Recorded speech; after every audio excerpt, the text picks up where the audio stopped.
Xbox Series S and X storage expansion details have been revealed, a Nier Replicant remake is in the works, and Nani?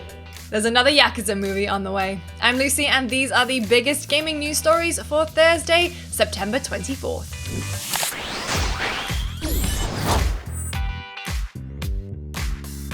If you're already thinking about extra storage for your new Xbox, then details on the expansion cards have just been revealed. The new Xboxes have custom SSDs, that's 1TB for the Xbox Series X and 512GB for the S. Now this should lead to better load times, but those hard drives will probably still fill up fast thanks to huge game sizes. Here's looking at you, Modern Warfare. But now we know more about the console's expansion cards. They plug right into the back. They add an additional 1TB of storage, they're barely larger than an SD card, and they'll have the same performance as the internal SSD when you play games that are stored on them.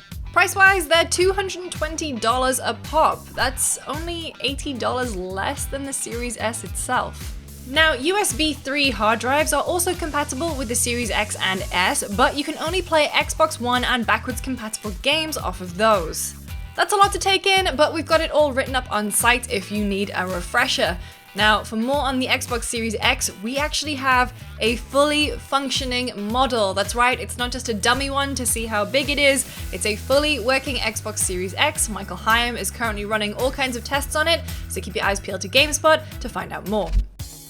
No, this next story isn't about Blade Runner. Square Enix has revealed that a Nier Replicant remake is coming next spring.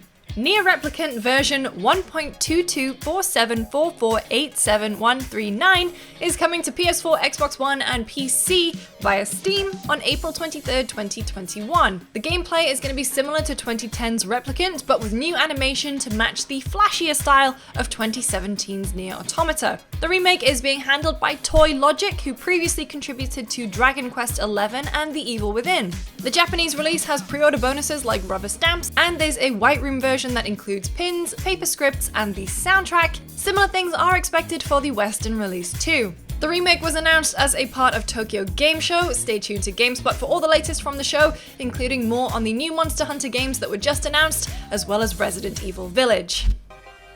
Okay, I know that the general consensus is that video game movies are bad, but is Yakuza gonna be the one to break that trend? Variety reports that after the success of the Sonic movie, which actually I thought was pretty good, Sega is reportedly planning a sequel for that, as well as making a push to adapt the Yakuza series too. They're collaborating with 1212 Entertainment and Wild Sheep, and a 1212 Entertainment spokesperson said, Yakuza offers us a new playground in which to set compelling stories with complex characters in a unique environment that audiences have rarely seen before. The saga of Kazuma Kiryu has a built-in cinematic appeal, a mix of kinetic action with bursts of comedy, multiple converging storylines, and a gripping journey towards redemption. This isn't the first Yakuza movie to be made. Prolific Japanese director Takashi Miike made one in 2007 based on the old PS2 games. No word on a release date for the movie just yet, but the latest game, Yakuza Like a Dragon, is coming out in November. If the movie is anything like my experience with the Yakuza games, it's just going to be 2 hours of that crane minigame. Anyway, there are more PS5 pre-orders going live tomorrow. Consider this your PSA if you didn't manage to get one last week. And on tomorrow's episode of Generation Next, we talk about what has possibly been the biggest week for Xbox ever. You don't want to miss it. I'm on Twitter at LucyJamesGames, and I'll see you next time.